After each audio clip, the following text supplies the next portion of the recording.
श्री स्वामी समर्थ. श्री गुरुचरित्र अमृतधारा. अध्याय 11.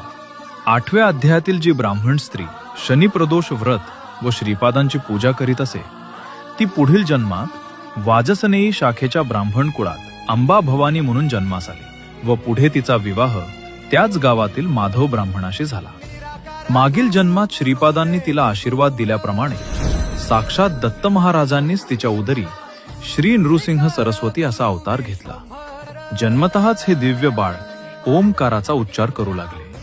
ज्योतिषांनी देखील सांगितले की हा मुलगा भविष्यात मोठा योगी होणार आहे. याच्या केवळ दर्शनानं पतित लोक पावन होतील. हे बाळ ओमकाराशिवाय काहीच बोलत नाही असे अंबा भवानीच्या लक्षात आले असता नरहरी बाळानं तिला खुणावले की माझी मुंज केल्यावरच मी बोलेन. आणि काय आश्चर्य, भिक्षावळीच्या वेळेस आईनं भिक्षा देताच छोट्याशा नरहरीच्या मुखातून 4ही वेदांचा वर्षाव झाला.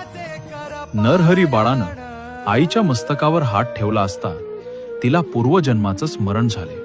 भविष्यात तुला 4 आपत्ती होतील जी तुझा सांभाळ करतील असे सांगून नरहरी तीर्थाटनास निघाले.